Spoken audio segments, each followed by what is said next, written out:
column right.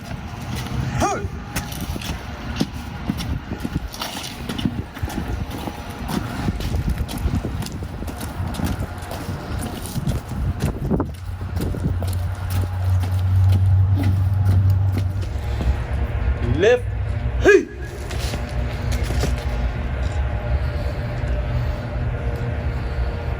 Present arms.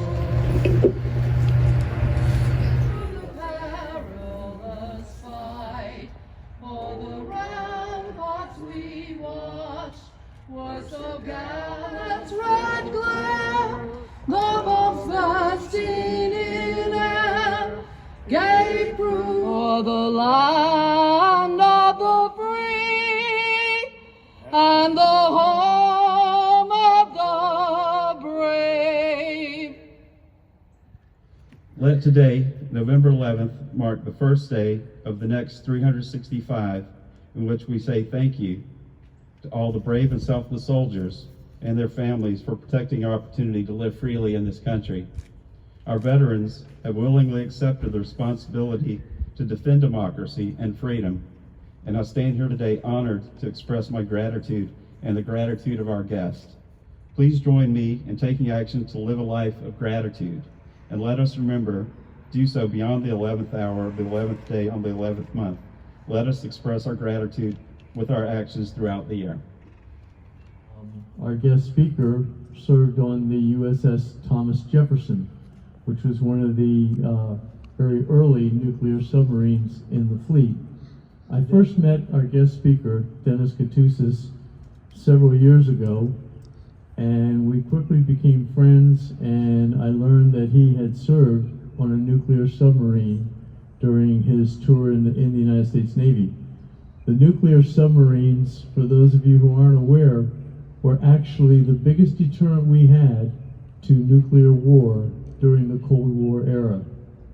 The Air Force's nuclear fleet was stationary in land bases, and the Soviets knew where every single missile silo was in the United States. The nuclear submarine, however, carrying 16 or more nuclear missiles, roamed throughout the waters, submerged for months at a time, and thus became our most reliable response in the event of nuclear war, therefore our most reliable deterrent to any nuclear event. So I've asked Dennis to say some words about what it was like to be a submariner during the Cold War. Without further ado, I'd like to introduce my friend, Dennis Katoussis. I enlisted when I was 17, like it looks like many of you, 17, 18 years old, you were in the military, and was designated as a sub-sailor. And by the time I was 18, I was on my way, destined to the Thomas Jefferson. So on the Jefferson, I spent 7 patrols. Patrols on the Jefferson. The Thomas Jefferson was an FBM, Fleet Ballistic Missile Submarine. 7 patrols, and they were 3 months on, 3 months off. I was in Groton, Connecticut. My station was Groton, Connecticut, but the submarine was in Holy Loch, Scotland. As an FBM, it was fairly comfortable, honestly. There were 6 of us, 12 of us, living in essentially a large walk-in closet. 12 racks stacked with a little alleyway, storage underneath, storage above, storage on the side, storage everywhere. My storage was 3 inches deep, lift my mattress up, and that's what I had. Quite comfortable. Patrols were about 60 days, give or take a day or two. I was allowed to receive familygrams, 5 familygrams a year. 5 notes, 20 words each, and they were filtered. They were transmitted throughout the whole fleet. We had to pick the ones out for the Thomas Jefferson. And 1 babygram that told me my son was born. That's all the communication we had in 60 days or 70 days. My personal experience, I think, is around 72 days maximum under the water. Just in closing, I do appreciate the opportunity to not only speak here, but the opportunity to have served our country in such a manner. for a 17-year-old kid, 18-year-old kid actually going in the Navy, spending 6 years in the Navy and coming out, the memories are, I'm very proud of what I went through and all the other servicemen that served with me.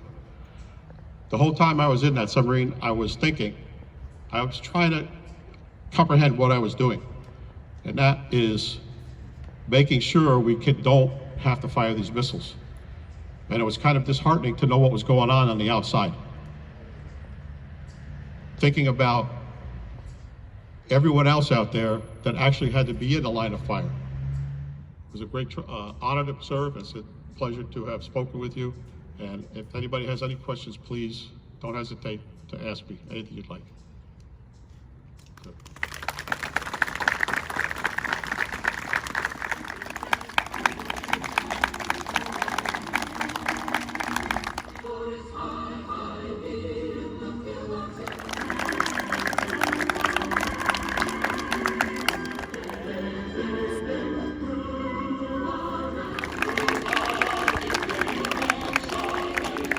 U.S. Air Force.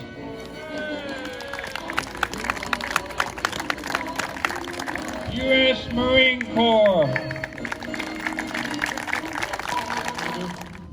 We give thanks to you for the courage and sacrifice of the men and women of the armed forces. It has been through their dedication to duty and your bounty that our country has continued to remain free. As we celebrate this particular day of emphasis in our country, we come to realizing that you are the one who has given us the courageous individuals to lead and to serve in our military forces. For that, we are thankful and grateful. Amen.